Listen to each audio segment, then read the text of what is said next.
A man bumps shoulders with you as he attempts to rush past. "I'm so sorry, I'm late for my match," he exclaims, completely flustered. He hurriedly explains that he's on his way to the arena where the strongest in the realm are gathering to compete. "If you think you stand a chance, why don't you join the tournament?" he suggests, then dashes off.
You find yourselves back in the village Laddie had hitherto refused to return to. Her grip on the Crimson Maiden's relic tightens. Her face is taut and determined. Laddie sets foot in the village, not even bothering to have Lack transform her face with its shape-shifting magic.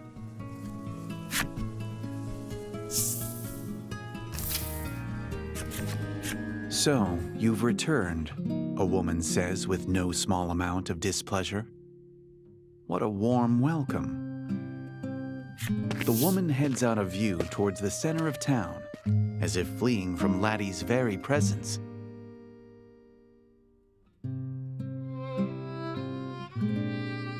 You know that Laddie, for her part, wants to become a maiden so she can protect these people. You just hope you can get that message through to them.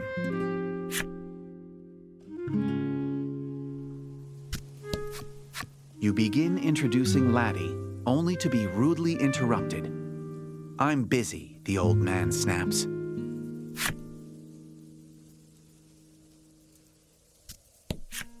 You begin introducing Laddie, but the boy cuts you off. "Look, I'm sorry, but you need to leave." The frankly heartless reception Laddie receives begins to weigh on her. Her head hangs low. Her resolve from earlier, now a distant memory. Whatever happened here? It's frayed her relations with the village, even more than you thought. You all decide it's best to leave the villagers alone for the time being, and instead search for her mother's personal effects.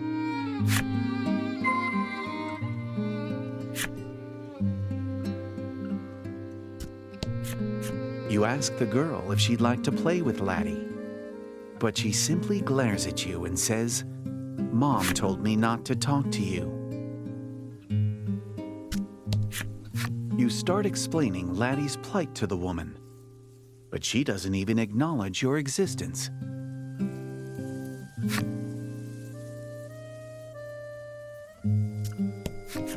Laddie leads you to her home, which turns out to be the home of Mayor Grief.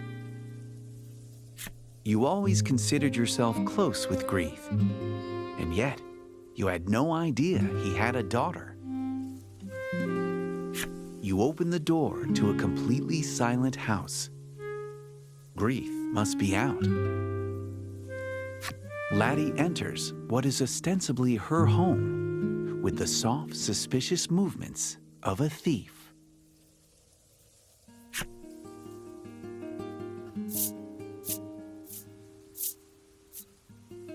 The storeroom is full of gardening implements and tools used to perform fixes around the house. The village as a whole may be in decline, but it owes its pristine houses and vibrant flower beds to the tireless efforts of its mayor. Alas, you see nothing that could be the personal effects of Laddie's mother. You move on to another room.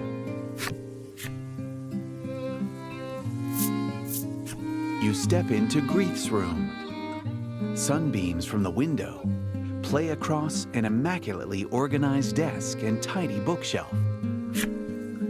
You all search for her mother's effects, doing your best not to disturb anything. Laddie tugs insistently at your sleeve. Has she found something? You turn to her. She holds in her hands a weathered book. It looks rather like the one she's been making. This is it. You both might finally learn something definitive about her mother. You gently open the cover. What are you doing here? The master of the house appears, his eyes wild with suspicion, darting between you and Laddie. You insist that you can explain, if he'd just give you a chance. He roars, clearly not willing to give you that chance. His face contorts with demonic fury.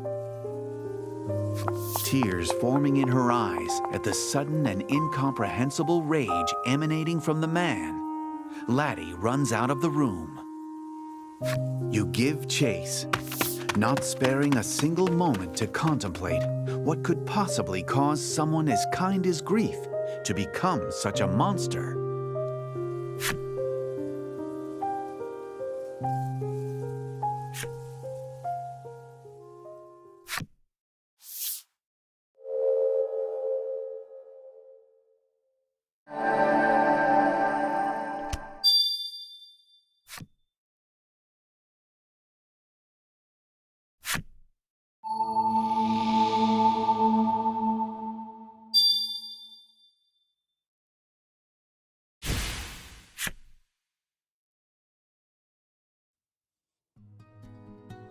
Thus far, you have woven a tale of adventure that has incorporated yarns from the maidens of the South and West Isles. According to your navigation map, there ought to be islands home to maidens in the northern and eastern regions of the ocean as well. You've likely grown quite accustomed to seafaring. From this point onward, you can sail the ocean as you see fit. But be wary. One never knows what might happen out on the high seas.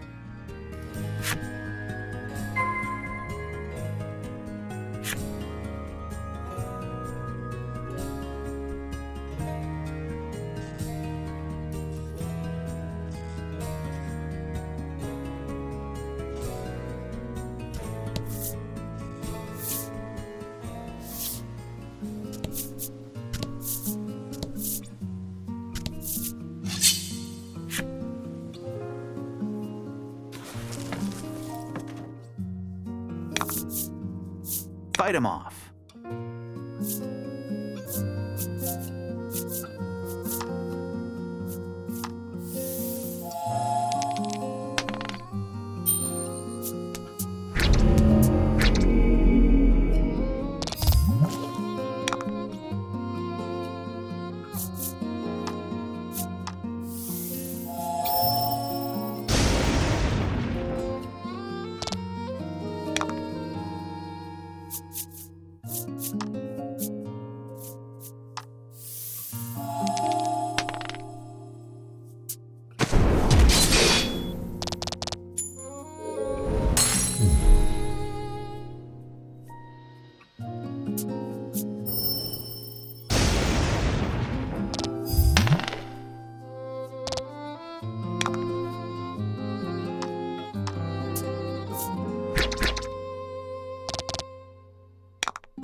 You discover a shipwreck.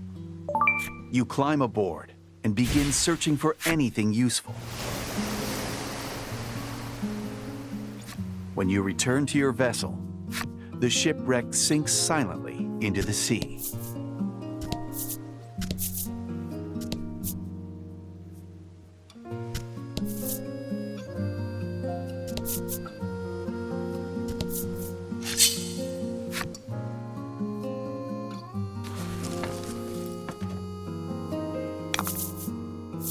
And fight.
Nope. Stop right there. Ah, the great open sea. Laddie greedily eyes the fishing rod on the boat. You can't help but feel she is eager to have another go. Do you want to? Laddie's eyes light up. Minutes pass. Suddenly, the rod jerks toward the water. Laddie's eyes dart toward you, pleading for guidance.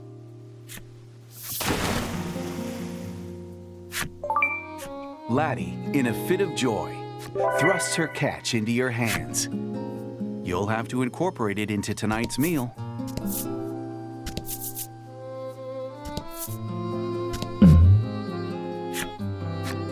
You encounter a fisherman.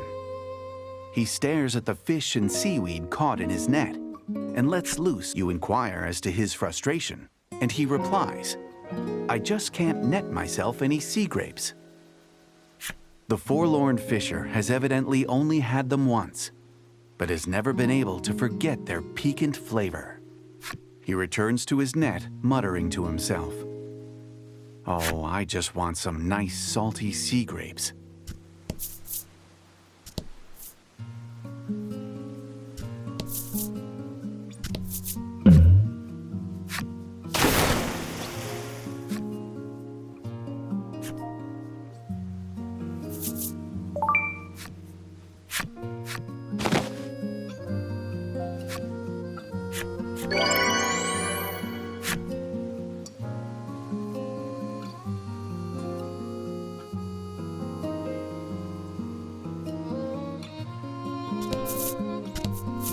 I don't know what it is, but there's just something so relaxing about this.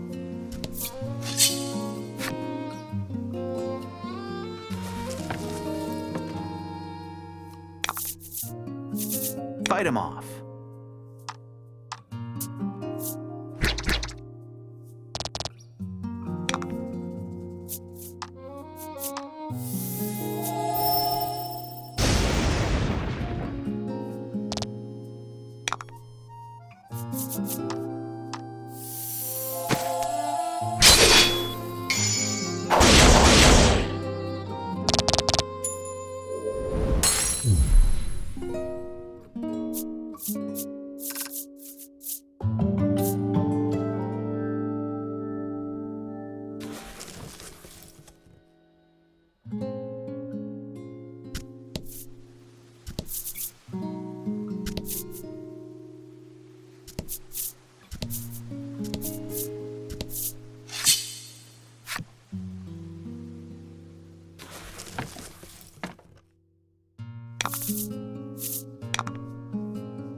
Ahoy, matey.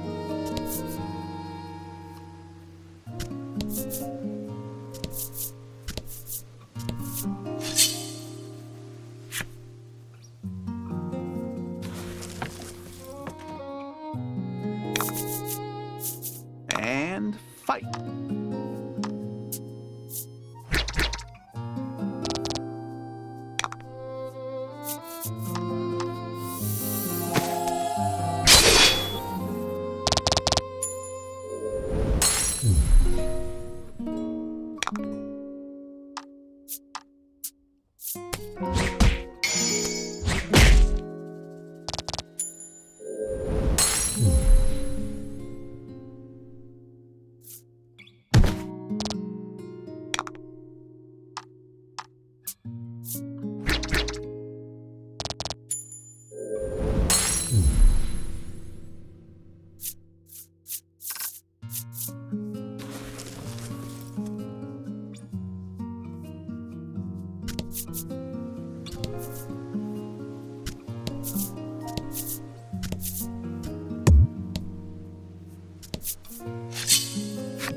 Fight him off.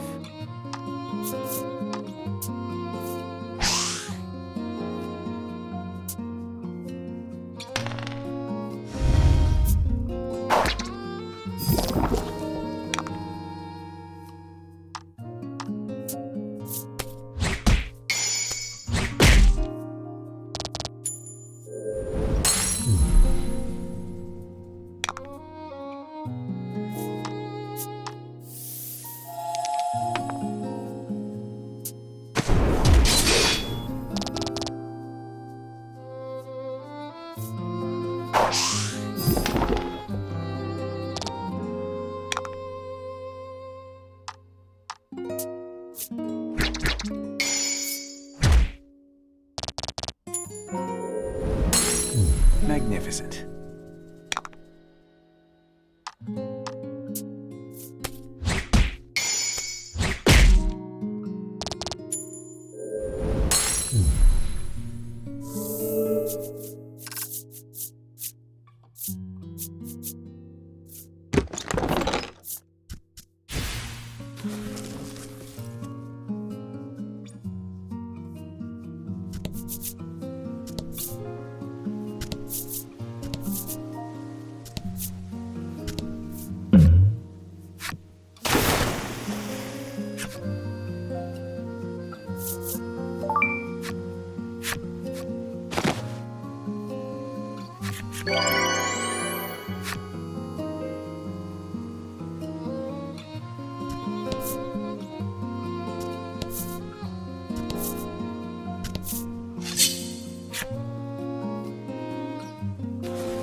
Oh, excuse me. You can't go into an...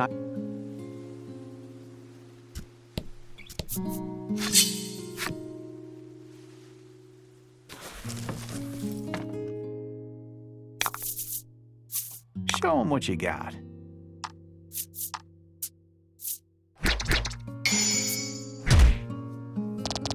Excellent.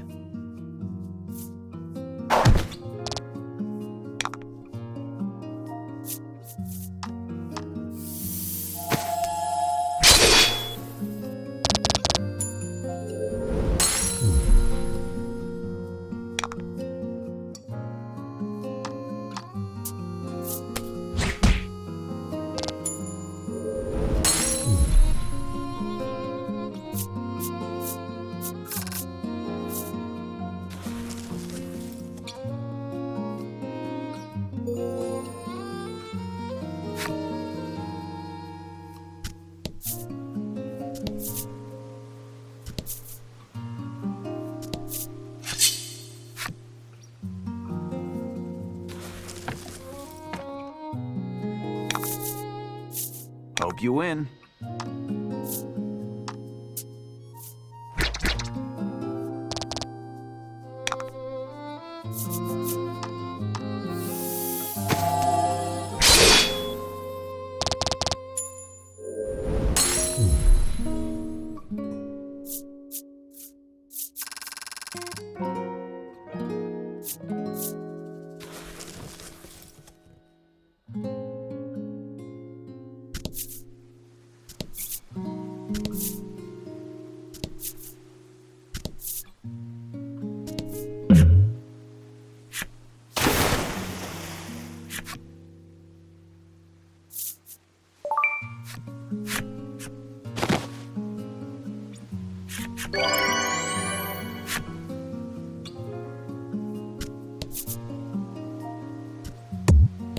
Oh, yeah, you can...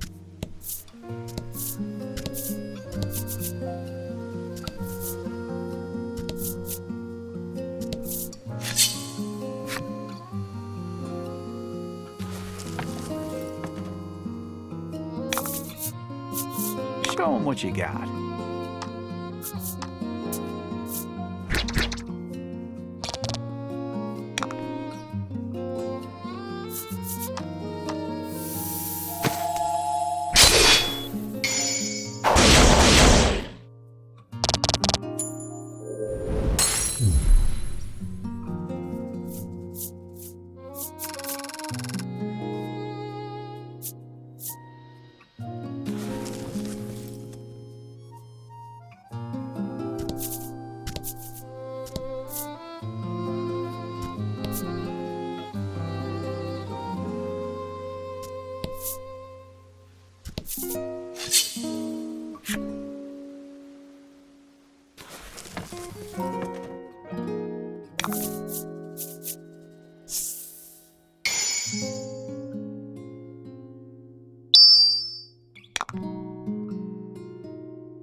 Okay, hold up.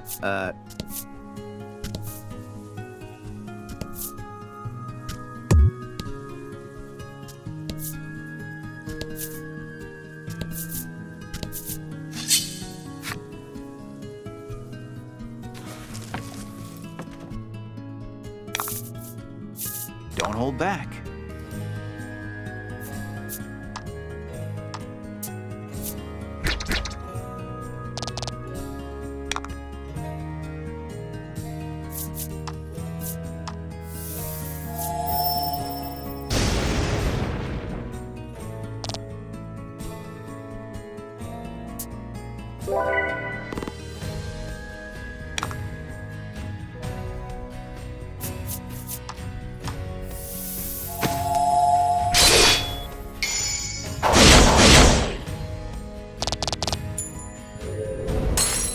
Magnificent.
After a long voyage, you happen upon on the North Isle. You will hear the tale of a maiden in white.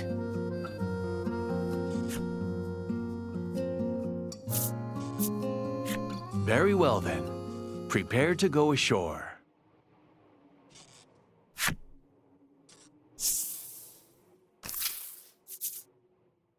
The North Isle is home to a range of majestic snow-capped peaks, the grandeur of which serves as a constant reminder to the residents of just how small they are.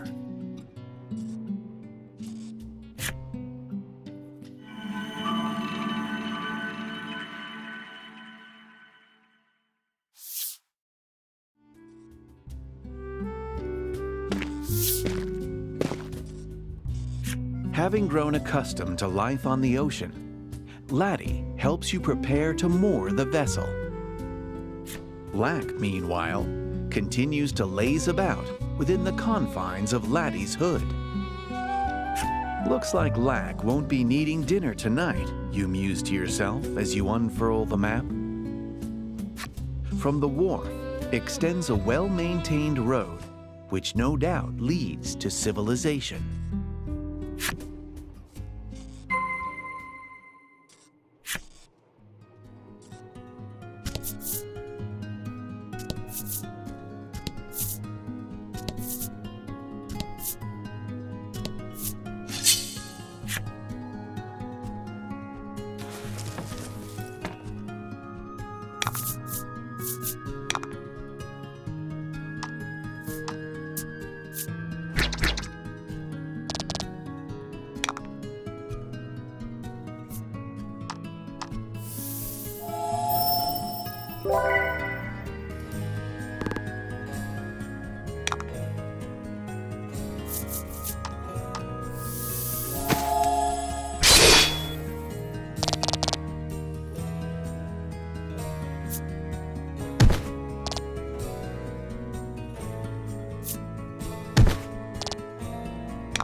Fortune favors the bold.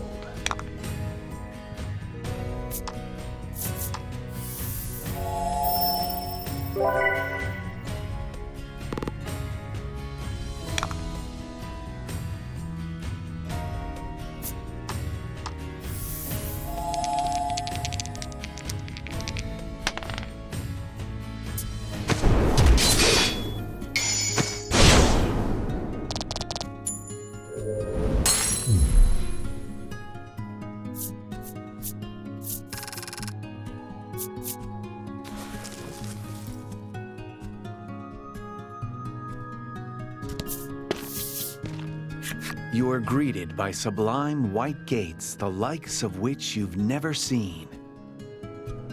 As you attempt to pass through them and enter the city,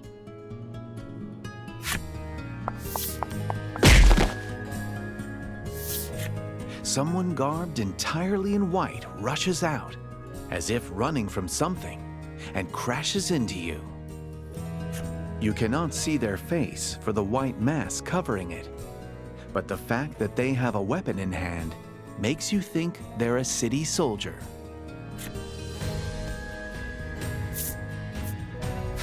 You extend a hand to the soldier, who tumbled to the ground after your collision. "Out of my way," the soldier shouts, their voice muffled by the mask, before charging at you. Apparently, they want to fight.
You parry the soldier's sword, then watch as they flee to the west.